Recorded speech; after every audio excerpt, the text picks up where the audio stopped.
Crime petrol dial 100 में आप सबका स्वागत है।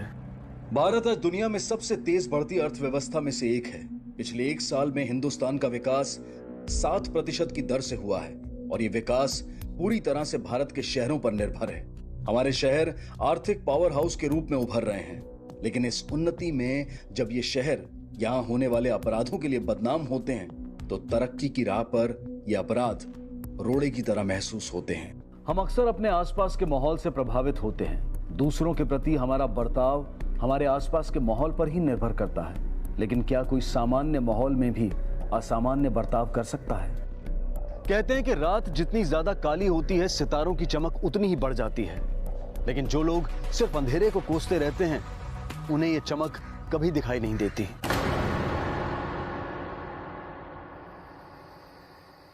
जी हाँ, तो स्क्रीन पर दिखाए गए इस बॉलीवुड सेलिब्रिटी की शक्ल को पहचानिए और घर बैठे जीतिए 2 लाख रुपए। तो देर किस बात की, उठाइए फोन और हमें कॉल कीजिए आपके स्क्रीन पर दिखाए गए इस नंबर पर। अरे ये तो अमिताभ बच्चन की फोटो है। नंबर है 44546787। मैं मार दूंगा तुझे। ये अद्वैत ने फिर से चिल्लाना शुरू कर दिया। छोड़ूंगा नहीं मैं तुम्हें। क्यों मारना चाहते हो मुझे? छोड़ दे मुझे, छोड़ दे। मार दूंगा मैं तुझे। क्यों कर रहे हो मेरे पीछा? छोड़, मेरे पास नहीं आना। ये अद्वैत फिर चिल्ला रहा है। मेरे पास बता। हाँ बाबा, पता नहीं क्या हो गया। आधी आधी रात में पागलों की तरह शोर मचाने लगते हैं। मेरे पास बता। तू जाके अपनी पढ़ाई कर, मैं देखता हूँ।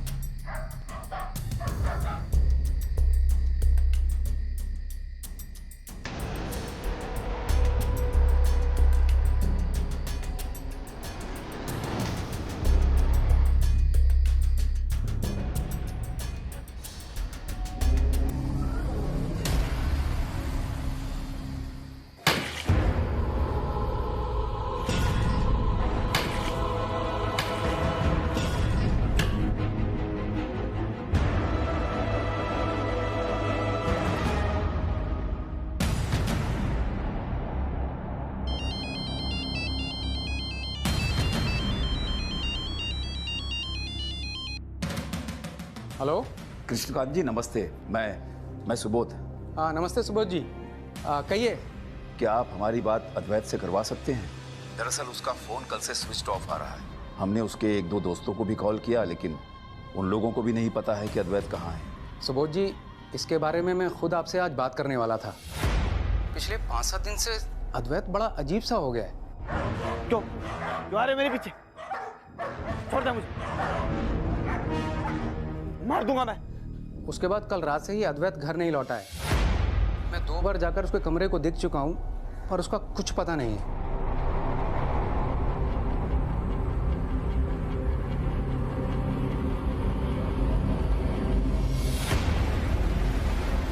और उसका फोन भी मुझे स्विच ऑफ आ रहा है।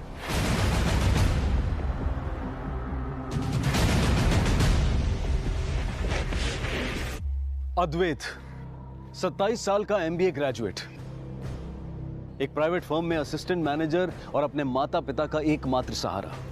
कुछ दिनों पहले तक अद्वैत की जिंदगी में सब कुछ नॉर्मल था, तो फिर इस अचानक आए बदलाव की वजह क्या थी? इस वक्त अद्वैत कहां था? क्या वो किसी खतरे में था?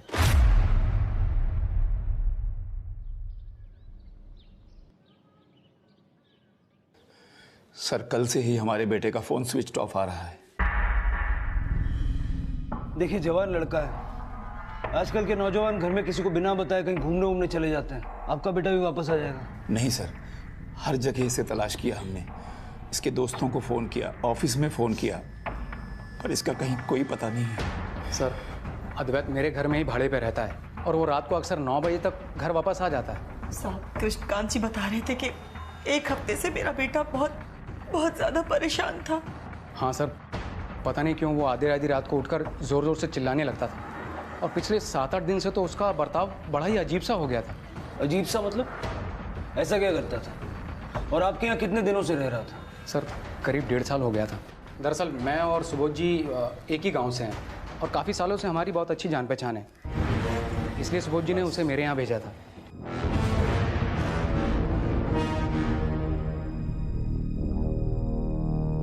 अंकल, अरे आओ आओ बेटा, अंदर आओ, खुश रहो। आओ तुम्हें तुम्हारा कमरा दिखाता हूँ।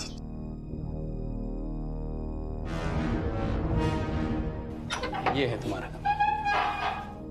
सर जब अद्वैत मेरे घर आया था तो बहुत ही अच्छा था, पर पिछले 7-8 दिन से पता नहीं उसे क्या हो गया था। पता नहीं वो कितनी तकलीफों में होगा, पता नहीं वो कहाँ है, किस हाल में है, कैसा है। देखिए हम अद्वैत को ढूंढना शुरू करते हैं, उसका फोन नंबर दे दीजिए और जैसे कुछ पता चलेगा हम आपको कॉल करेंगे। जी सर। रेशमा, अद्वैत के कॉल रिकॉर्ड्स और मोबाइल लोकेशन की डिटेल्स निकालो।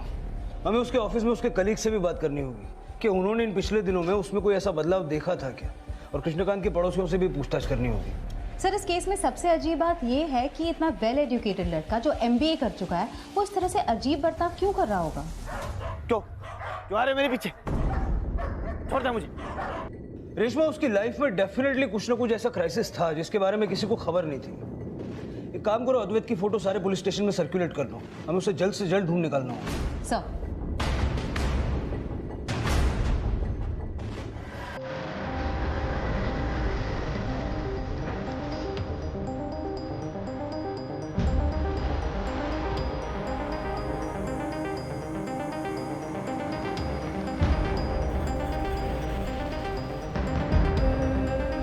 अद्वैत भैया जब आए थे ना तो बहुत अच्छे थे, क्रिकेट भी बहुत अच्छा खेलते थे।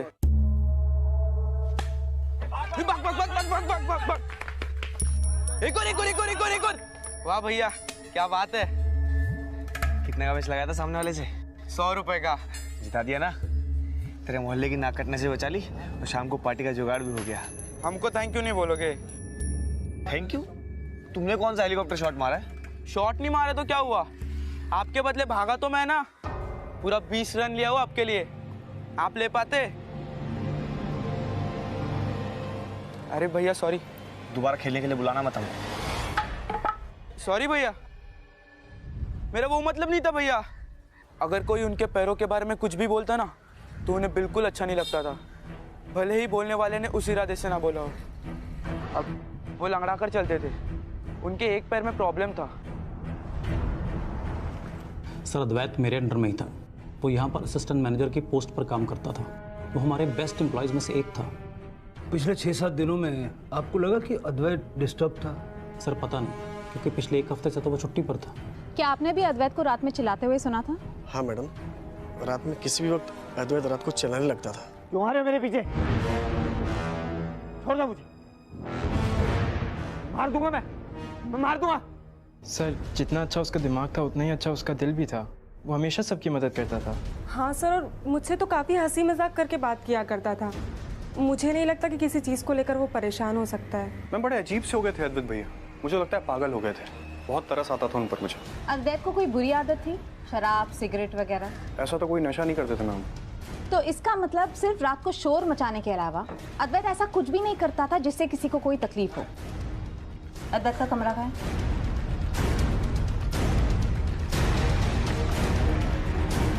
क्या था? तोड़ो इसे। पूरी जगह को अच्छे से सर्च करो।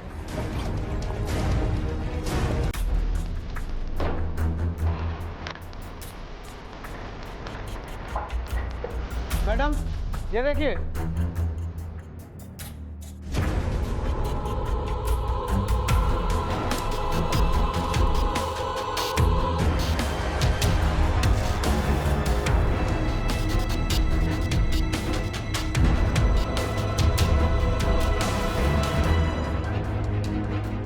ये तो इंसान के अंदरूनी ऑर्गन्स जैसे लग रहे हैं। Yes ma'am. फोरेंसिक में चेक कराना पड़ेगा। चलो।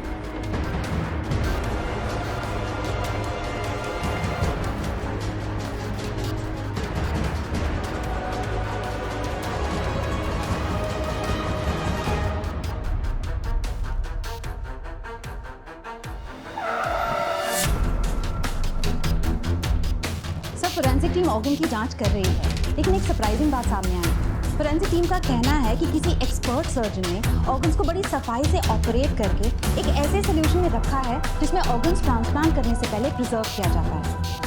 सर आखिर ये ऑर्गन्स अद्वैत के पास आए कैसे? क्या उसे किसी सर्जन ने दिए होंगे? नहीं रेशमा, कोई सर्जन इस तरह से ऐसे ऑर्गन्स अद्वैत को देगा इस बात में कोई कुछ नहीं है। मतलब ये ऑर्गन्स कहीं से चुराए गए हो और अद्वैत किसी ऑर्गन रैकेट का मेंबर हो, और अगर हमें ये ऑर्गन अद्वैत के कमरे में मिले हैं तो डेफिनेटली वो इसके बारे में जानता हो। तो सवाल ये भी उठता है कि ये ऑर्गन्स किसी एक इंसान के हैं या फिर अलग अलग इंसान के, या फिर अद्वैत ने किसी की हत्या की है। सर अगर कृष्णकांत और उनकी पड़ोसी की माने तो पिछले एक हफ्ते से अद्वैत बहुत परेशान रहता था। आखिर ये एक हफ्ते का राज क्या है? क्या ऐसा हो सकता है कि ये ऑर्गन्स किसी और के नहीं बल्कि अद्वैत के ही हो सकता है। रेशमा, अद्वैत के पिता सुबोध को बुलवा के उनका डीएनए सैंपल लेके इन ऑर्गन के साथ में मैच करवा दिया। सर जो ऑर्गन्स अद्वैत के कमरे से मिले थे वो किसी सर्जन ने बड़ी ही सफाई से ऑपरेट करके निकाले थे, लेकिन ये सारे ऑर्गन्स किसके थे और अद्वैत के कमरे में कैसे आए? अद्वैत इस वक्त कहाँ था? क्या वो किसी गलत काम में इन्वॉल्व था? इन ऑर्गन्स को निकालने वाला वो सर्जन कौन था और इन ऑर्गन्स को इस तरह से अद्वैत के कमरे में क्यों रखा गया? इन सारे सवालों ने न सिर्फ पुलिस को बल्कि अद्वैत के माता पिता को भी सकते में डाल दिया था।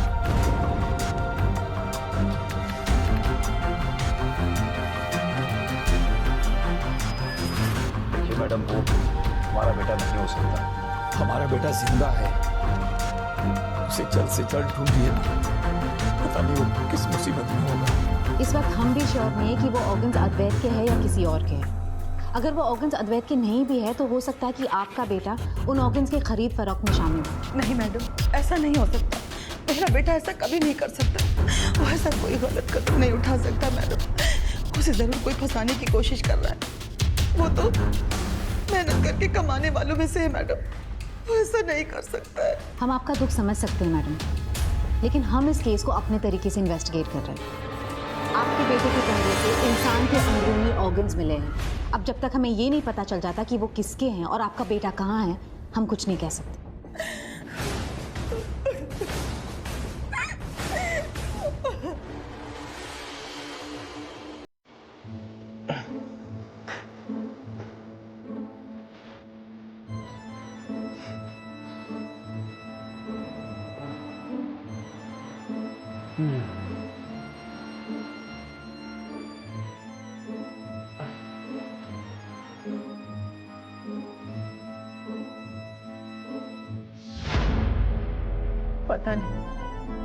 पता नहीं मेरा बेटा कहाँ होगा, कैसा होगा, किस हाल में होगा, कुछ समझ में नहीं आ रहा। क्या बिगाड़ा था हमने किसी का जो ये सब हमारे साथ ही हो रहा है?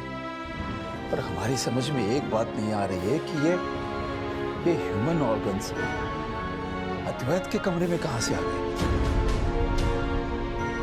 रेशमा, मैं ये सोच रहा था कि कहीं ऐसा तो नहीं कि पिछले एक हफ्ते से अद्वैत पागल होने की एक्टिंग कर रहा था और ये ऑर्गन्स उसके हैं ही नहीं बल्कि किसी और के हैं और वो हमसे छुप रहा है। सर अगर ऐसा है तो ऑर्गन्स को प्रोफेशनल तरीके से निकालने के लिए जिस सर्जन की जरूरत पड़ी होगी वो कौन होगा? रेशमा, पता करो ये अद्वैत किसी सर्जन या फिर किसी हॉस्पिटल के स्टाफ के टच में था। सर पुलिस अब अद्वैत और सर्जन के बीच का लिंक तलाशने में जुट गई और इन संभावना को भी देखा जा रहा था कि कहीं अद्वैत किसी ऑर्गन रैकेट का हिस्सा तो नहीं था, और इसके लिए अद्वैत के कॉल रिकॉर्ड्स और बैंक रिकॉर्ड्स को अच्छी तरह से खंगाला गया, लेकिन पुलिस के हाथ कुछ नहीं लगा। दूसरी तरफ अद्वैत को बुरी तरह से कमरे में कैद करके रखा गया था। अगर अद्वैत जिंदा था तो फिर वो ऑर्गन्स किसके थे जो उसके कमरे से मिले थे, और अद्वैत को क्यों इस तरह से कैद करके रखा गया था, और वो सर्जन कौन था जिसकी मदद से उन ऑर्गन्स को निकाला गया था। पुलिस अद्वैत और सर्जन के लिंक को तलाश ही रही थी कि तभी उन्हें अद्वैत के मकान मालिक कृष्णकांत के बेटे सुदीप के बारे में एक इंपॉर्टेंट लीड मिली। सर मैंने अद्वैत की पूरी हिस्ट्री चेक की, ना ही उसके कॉल रिकॉर्ड में कुछ खास मिला और ना ही उसके बैंक में कोई हैवी ट्रांजैक्शन है। पर सर सुनने में आया है कि कृष्णकांत शर्मा का बेटा सुदीप मेडिकल स्टूडेंट है। रेशमा, सुदीप को उठाओ और इसकी भी पूरी हिस्ट्री निकालो। सुदीप और अद्वैत एक ही घर में रहते थे और दोनों की उम्र में भी ज्यादा फासला नहीं है। हो सकता है कि इस कांड में ये सुदीप भी शामिल हो। सर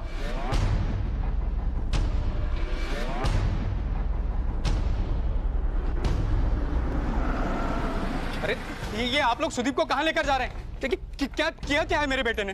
क्या किया है क्या नहीं किया है वो सब पता करने के लिए इसे साथ में ले जा रहे हैं। चलो।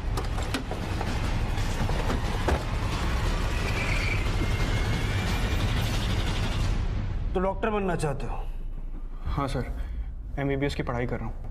अच्छा, कौन से कॉलेज से? Sir PM medical college, 4th year में हूँ सर। 3 साल से अपने बाप को बेवकूफ बना रहा तू। क्या लगता है तुझे पुलिस भी बेवकूफ है? सीधा सीधा बोल, इस ऑर्गन के रैकेट में तेरा और अद्वैत का कितना हाथ है और अद्वैत कहाँ है? सर मैंने कुछ नहीं किया सर। सर ऑर्गन वही लोग निकाल सकते हैं जिन्हें बॉडी डाइसेशन आता हो, और मैंने तो उसकी पढ़ाई की नहीं सर। मैडम देखिए, मेरा बेटा ऐसा नहीं कर सकता। आपको जरूर कोई गलतफहमी हुई है। तो वो तो मेडिकल की पढ़ाई कर रहा है, और अगर उसके कॉलेज में ये बात पता चल गई तो उसको कॉलेज से निकाल देंगे, उसका करियर चौपट हो जाएगा। आपका बेटा पिछले 3 साल से आपको बेवकूफ बना रहा है। वो किसी मेडिकल कॉलेज में नहीं पढ़ता, बल्कि आपका दिया पैसा वो अपनी अय्याशी पे उड़ाता है। सर अद्वैत भैया पूरी तरह पागल हो गए थे। वो हमेशा कहते रहते थे कोई उन्हें मार देगा। क्या हुआ, इतना डर क्यों गए? कोई भूत देख लिया क्या? वो मुझे मार देगा मुझे, मैं नहीं बचूंगा। वो मुझे मार देगा वो मुझे। तो ये बात पहले क्यों नहीं बताई? सर इसमें बताने जैसा क्या था, सभी जानते थे कि वो पागल हो गए। आपको टेंशन लेने की जरूरत नहीं, सर अंदर पूछताछ कर रहे हैं। सर भले ही मेरे बेटे ने मुझे झूठ बोला हो, पर वो कोई गलत काम नहीं कर सकता है। वो किसी का खून नहीं करेगा। आप प्लीज यकीन कीजिए, छोड़ दीजिए। आपका बेटा सुदीप हमारा प्राइम सस्पेक्ट है, और जब तक हमारी जांच पूरी नहीं हो जाती हम उसे छोड़ नहीं सकते। रेशमा, सुदीप के इंट्रोगेशन में एक इंटरेस्टिंग बात सामने आई। अद्वैत इस बात से डरा हुआ था कि कोई उसे जान से मार देगा।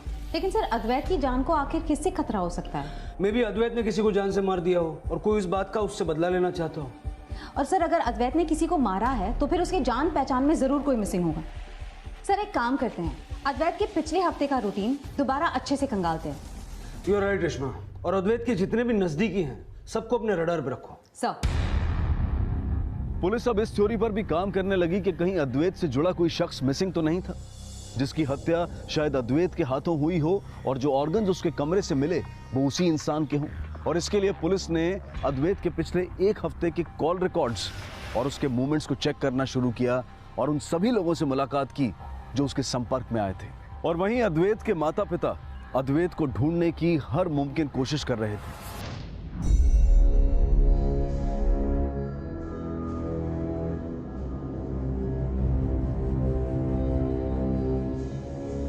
इस कंपनी के बारे में बेटा हमने बहुत कुछ सुन रखा है। बहुत बड़ी कंपनी है, बहुत अच्छी कंपनी है। पापा आप देखिएगा, मैं वहाँ बहुत मन लगा के काम करूँगा, और बहुत ही जल्द आप लोगों को भी वहाँ बुला लूँगा अपने घर में। फिर हम सब साथ में रहेंगे। पापा आप हमेशा मेरा सहारा बने। अब मैं आप लोगों का सहारा बनना चाहता हूँ।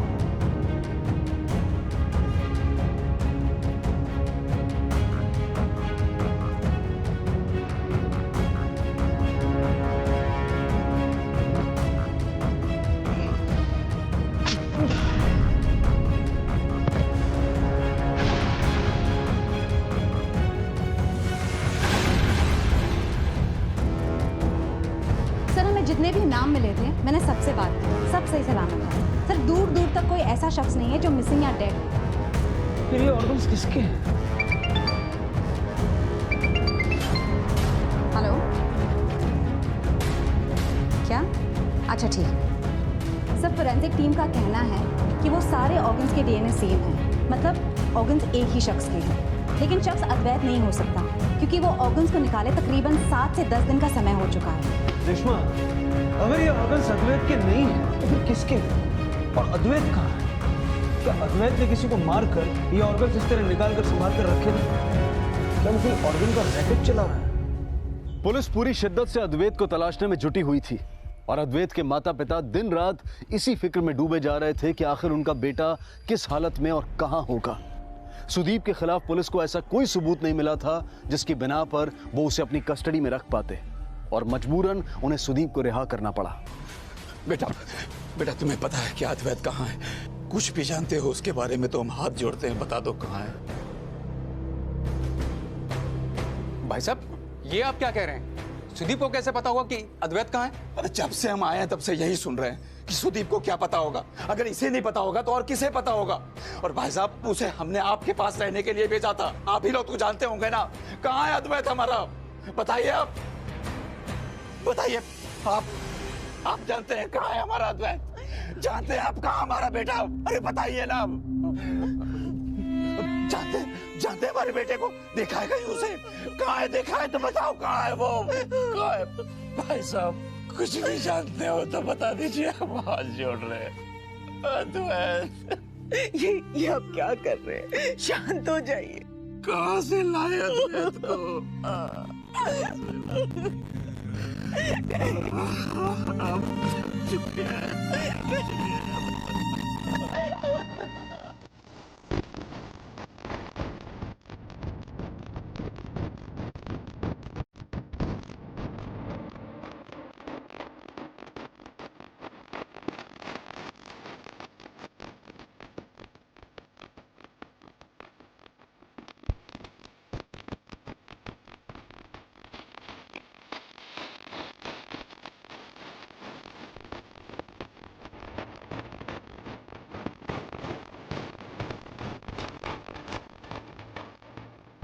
सर अद्वैत का फोन अभी अभी एक्टिव हुआ है। लोकेशन क्या है? सर शास्त्री नगर।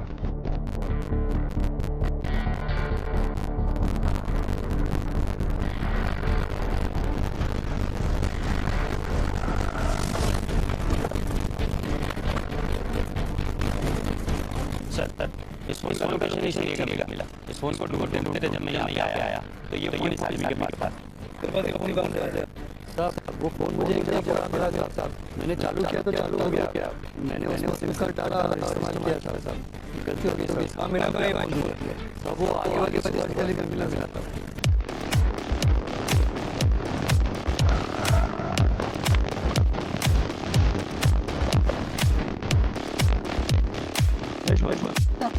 आस-पास सब कुछ अच्छे से देखो।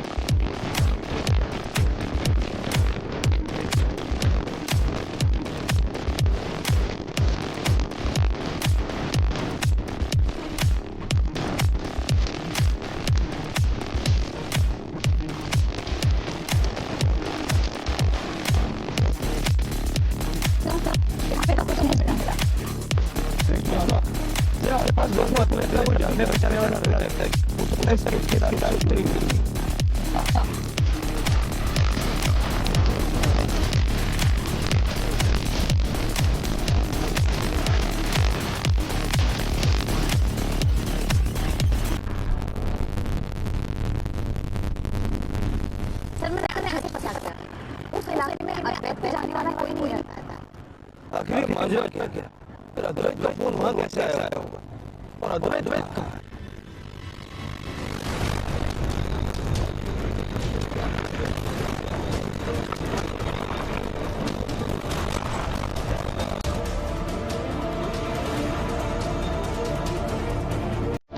अरे पानी वाले, क्या कर रहा है? एरिक,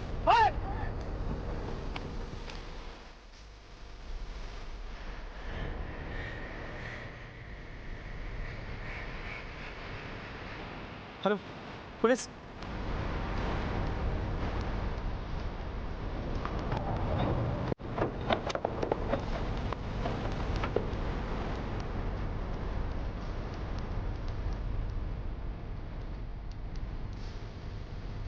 बॉडी को अच्छे से चेक करो।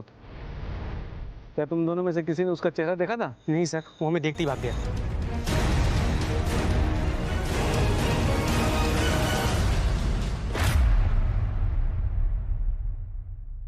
बरेली पुलिस ने अद्वैत की तस्वीर को आसपास के सभी थानों में सर्कुलेट कर दिया था, जिसकी वजह से पासी के एक गांव के कांस्टेबल ने अद्वैत की लाश को पहचान लिया और बरेली पुलिस को खबर की। और जैसे ही बरेली पुलिस ने अद्वैत के बारे में खबर उसके माता पिता को दी, वैसे ही मानो उनकी दुनिया उसी वक्त खत्म हो गई। उनकी जिंदगी का एकमात्र सहारा उनकी औलाद अब इस दुनिया में नहीं थी। ये सब कुछ उन्हें किसी डरावने सपने की तरह से लग रहा था और वो अब भी यही उम्मीद कर रहे थे कि काश उनका ये डरावना सपना टूट जाए। इस सब के बीच ऐसे कई सवाल थे जिनके जवाब पुलिस को जल्द ही ढूंढ निकालने थे। आखिर अद्वैत के शरीर पर टांके क्यों लगे हुए थे? उसकी हत्या किसने की? और क्या अद्वैत की हत्या और उसके कमरे में मिले ऑर्गन्स के पीछे किसी एक ही शख्स का हाथ था?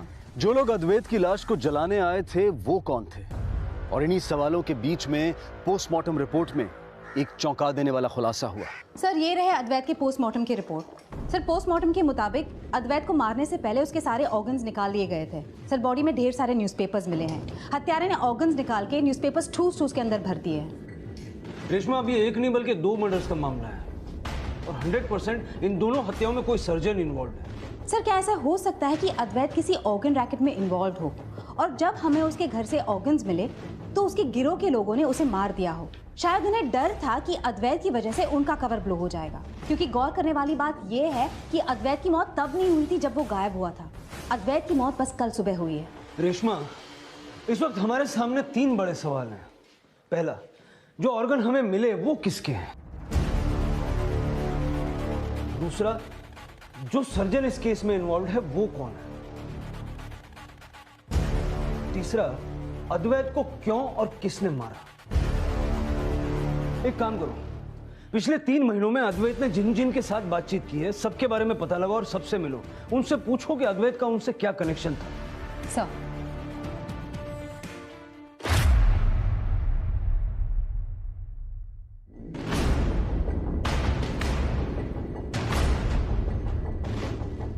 पुलिस ने अद्वैत की मौत के बाद उसके अतीत को भी खंगालना शुरू किया। यह केस अब एक दोहरे हत्याकांड में बदल चुका था। पुलिस ने अद्वैत से जुड़े तकरीबन 350 लोगों से बात की। उन्होंने अद्वैत के साथ काम करने वाले उसके दोस्तों से लेकर उसके दूध वाले और राशन वाले तक से बात की। आखिरकार पुलिस की मेहनत रंग लाई और अद्वैत के 3 महीने पुराने कॉल रिकॉर्ड्स में से उनके हाथ एक ऐसा नंबर लगा जो पिछले 45 दिनों से बंद था। पुलिस फौरन उस नंबर के मालिक पंकज गुप्ता के घर पहुंची।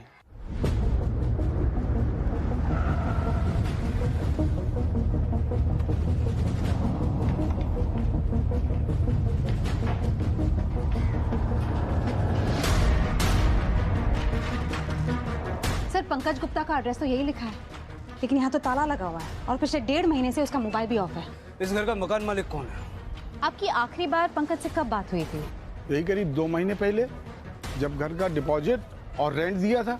और उसके बाद तो मैंने काफी फोन लगाया पर उसका फोन लगता ही नहीं। और जब आप पंकज से मिले तो आपको वो कैसा लगा? आदमी कुछ ठीक नहीं लगा। पड़ोस की भी कंप्लेंट आती थी।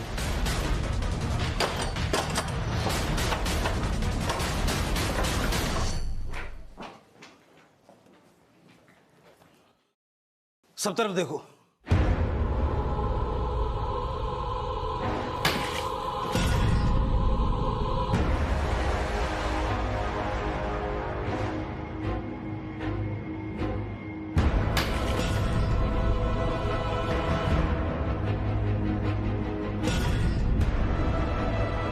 सर, यहाँ तो चारों तरफ खून के निशान हैं। ऐसा लग रहा है जैसे किसी को यहाँ पर बंदी बनाकर रखा गया हो। इस पंकज का पुलिस रिकॉर्ड चेक करो, पता करो इसके नाम कोई मिसिंग कंप्लेंट दर्ज है या नहीं, और ये सारे ब्लड सैंपल्स फॉरेंसिक के लिए भेजो। सर, पुलिस ने फौरन पंकज के घर से मिले खून के सैंपल्स को फॉरेंसिक जांच के लिए भेज दिया और पंकज के बारे में जानकारी इकट्ठा करनी शुरू कर दी। आखिर पंकज और अद्वैत का क्या कनेक्शन था? वो एक दूसरे को कैसे जानते थे? आपने इस आदमी को यहाँ पे आते जाते देखा है? नहीं मैडम, मैंने इस आदमी को नहीं देखा। जरा गौर से देखिए, ये आदमी लंगड़ा कर चलता है। नहीं मैडम, मैंने नहीं देखा इसको। पंकज के घर कोई आता जाता था? सर, एक आदमी पंकज के घर हमेशा आता जाता था। क्या नाम था उसका? सर, मैं नहीं जानता उसे। सर, मैंने national missing persons database check करवाया है, कहीं पे भी पंकज की कोई कंप्लेंट नहीं है। रेशमा, में इस पंकज की पूरी हिस्ट्री खोद कर निकालनी होगी, क्योंकि उसके घर को देखते हुए लग रहा है कि वहाँ कुछ न कुछ तो हुआ है। तुम इस पंकज के बारे में सारी इन्फॉर्मेशन निकालो और उसका घर सील करवा दो। सर, पुलिस अब पंकज के इतिहास को खंगालने में जुट गई। साथ साथ ये भी पता करने की कोशिश की जा रही थी कि पंकज और अद्वैत के बीच का कॉमन लिंक क्या था। और जल्द ही पुलिस को इस कॉमन लिंक की एक कड़ी के बारे में पता चला। सर, मैंने पंकज का पूरा कच्चा चिट्टा निकाला। बस 3 महीने पहले ही वो उस मकान में शिफ्ट हुआ था। सर, सबसे चौंकाने वाली बात यह है कि पंकज अद्वैत के ऑफिस कॉलीग दीपा का एक्स हस्बैंड है। दीपा? शायद ही वही औरत है जिसे मैं अद्वैत के ऑफिस में मिला था। बुलाओ इस दीपा को। सर। सर हमारा तो कब का तलाक हो चुका है। तलाक की वजह? Domestic violence. पंकज मेरे साथ बहुत मारपीट करता था। आखिरी बार तुम्हारी पंकज से मुलाकात कब हुई थी? सर तलाक के बाद मैं उससे कभी नहीं मिली और ऐसे आदमी से कोई मिलना भी नहीं चाहेगा। सर एक मिनट। सर मैंने दीपा के कॉल रिकॉर्ड्स अच्छे से खंगाले। कॉल रिकॉर्ड से ये साफ जाहिर है कि दीपा पंकज के टच में नहीं थी। रेशमा, पंकज का फोन पिछले 1.5 महीने से बंद है, लेकिन उससे पहले जब फोन एक्टिव था उस वक्त के सारे कॉल रिकॉर्ड्स और लोकेशन के डिटेल्स निकालो, शायद हमारे हाथ कुछ लगे। Sir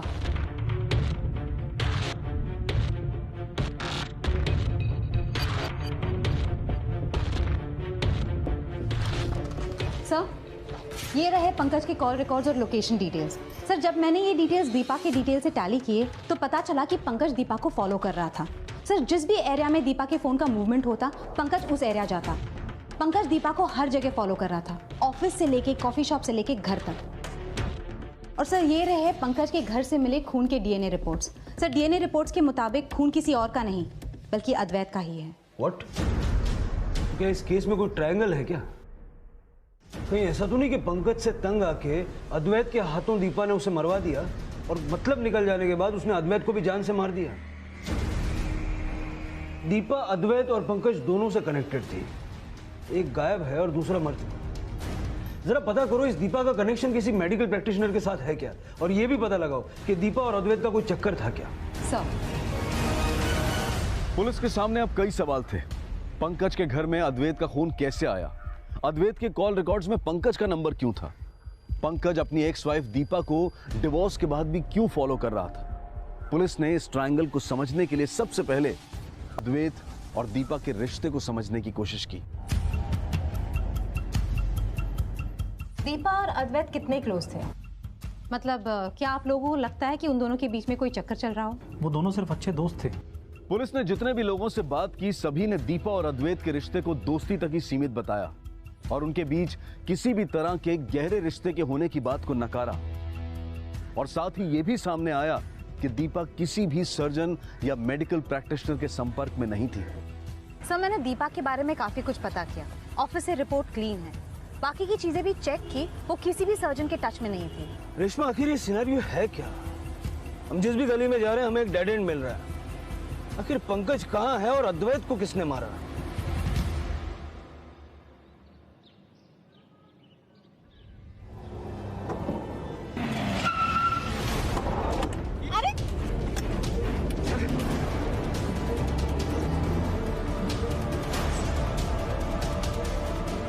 hello police.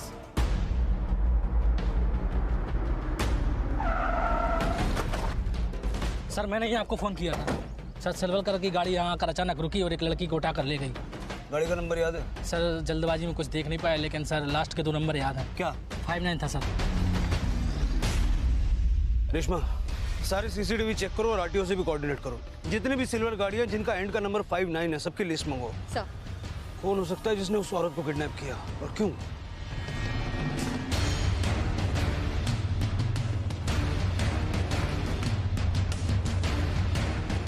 सर हमें उस वैन की सीसीटीवी फुटेज तो नहीं मिली, लेकिन सर आरटीओ से एक लिस्ट मिली है। कुल मिला के 4 ग्रे वैन है जिसके रजिस्ट्रेशन के आखिर में 59 है। सर उनमें से 3 का तो पता किया और 3 क्लीन है, लेकिन सर चौथा वैन नहीं मिल रहा है। सर जिस रोड पर उस शख्स ने वैन को देखा था वो रोड 2 जगहों पर निकलती है, एक लखनऊ और दूसरा अलीगढ़। दोनों रूट के बीच चौकी को इन्फॉर्म करो। सर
सर, अलीगढ़ वाले रोड पर वो वैन पकड़ी गई है। वैन से दीपा मिली है। दीपा?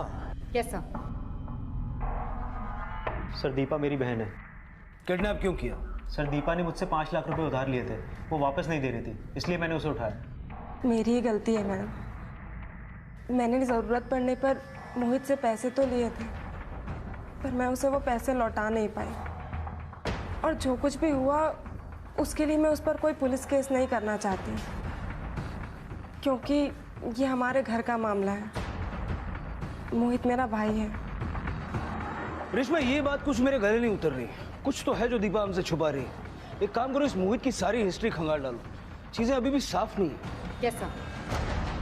अब तक जितने भी सस्पेक्ट पुलिस के सामने आए थे, पुलिस ने उन सब के कॉल रिकॉर्ड से लेकर बैंक रिकॉर्ड्स तक खंगाले थे और ये पता लगाने की कोशिश की थी कि कहीं इनमें से कोई किसी सर्जन के टच में तो नहीं था। और आखिरकार उनकी यही कोशिश अब रंग लाने वाली थी और इस केस को सही दिशा में ले जाने वाली थी। ये तेरे बैंक अकाउंट में है, इतने बड़े बड़े ट्रांजेक्शन हैं, प्लस तेरे कॉल रिकॉर्ड से पता चला है कि तू किसी सर्जन के टच में था।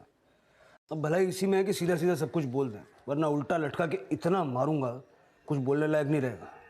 सर मैंने कुछ नहीं किया है, और मेरे बैंक अकाउंट डिटेल से कहाँ साबित होता है कि मैंने ये सब कुछ किया है?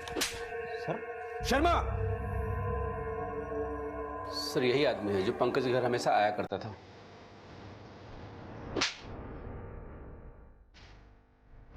माजरा क्या है दीपा? तुम हमें सब कुछ सच सच बता सकती हो। क्या तुमने अपने एक्स हस्बैंड को मरवाया है? क्या इस खून में अद्वैत ने तुम्हारा साथ दिया था? मैम आप ही बताइए, मैडम मैं क्यों अपने एक्स हस्बैंड को मरवाऊंगी अद्वैत के हाथों?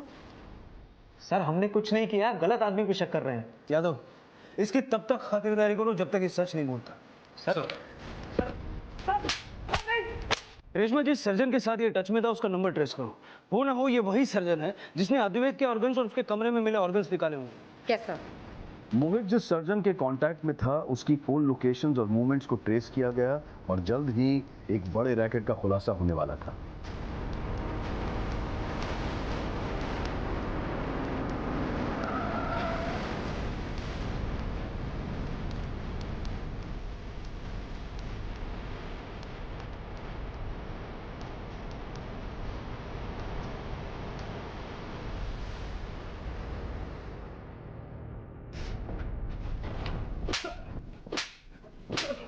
अब तेरे पास कोई चारा नहीं है।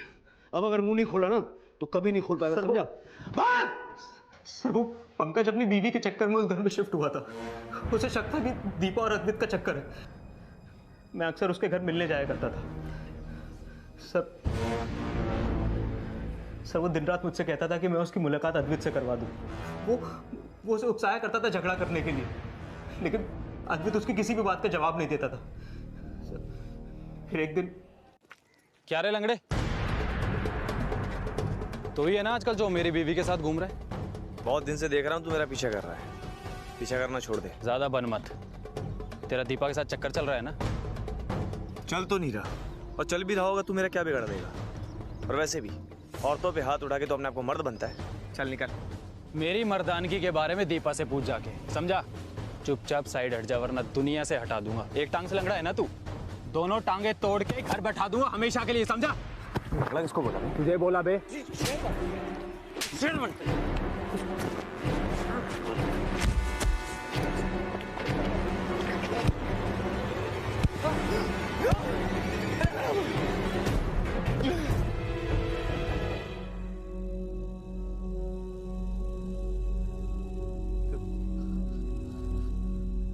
हेलो मोहित।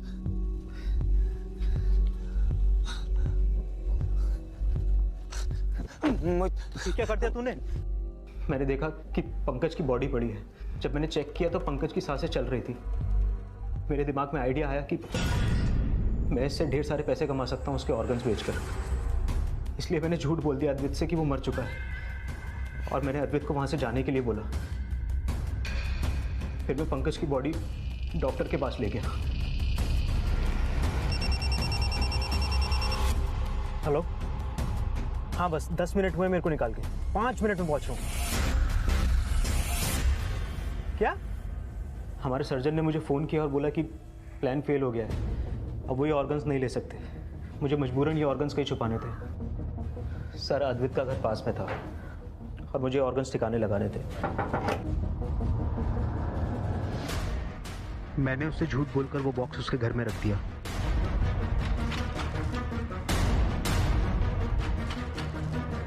लेकिन अगले दिन मैं ऑर्गन्स लेने नहीं गया।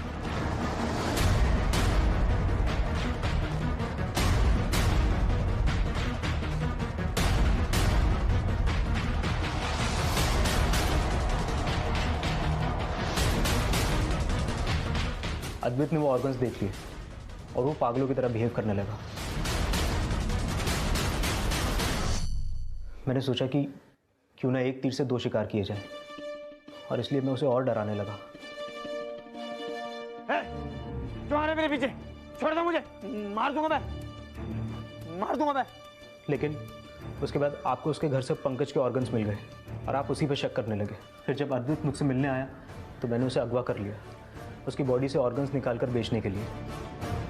सर, फिर मैं उसकी बॉडी से ऑर्गन निकालकर जलाने वाला था कि गलत वक्त पे लोगों ने हमें देख लिया और हम उसकी बॉडी को छोड़कर भाग गए। मैडम, मुझे पता चल गया था कि मोहित ह्यूमंस ऑर्गन रैकेट में शामिल है, इसीलिए मैंने उससे सवाल किया कि ये सब क्या चल रहा है, तो उसने मुझे अगवा कर लिया और वो मुझे मारना चाहता था। मोहित ने इस ऑर्गन रैकेट से जुड़े सर्जन और बाकी लोगों का खुलासा किया और वो सभी अब सलाखों के पीछे हैं।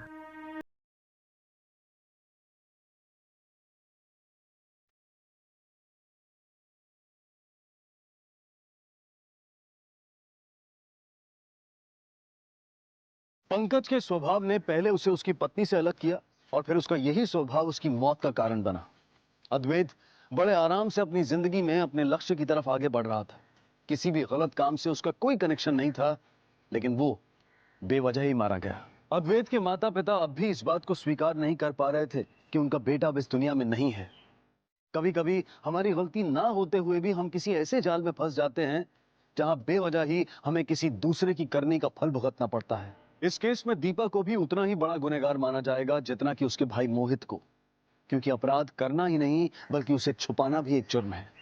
अगर वक्त रहते दीपा ने पुलिस को बता दिया होता कि मोहित एक ऑर्गन रैकेट से जुड़ा है, तो शायद आज अद्वैत और पंकज जिंदा होते। क्या मेहनत के रास्ते पर चलकर 2 वक्त की रोटी कमाना इतना मुश्किल है कि लोग इस रास्ते के फासले को कम करने के लिए ऐसे शॉर्टकट के जाल में फंस जाते हैं कि जिसके आगे उनकी किस्मत एक डेड एंड पर पहुंच जाती है। इसी विचार के साथ अब मैं अनूप सोनी आपसे विदा लेता हूं।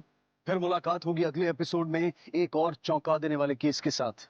तब तक अपना और अपने परिवार का ख्याल रखें और देखते रहें क्राइम पेट्रोल डायल 100। सबक एक को, सीख हम सबको। जय हिंद।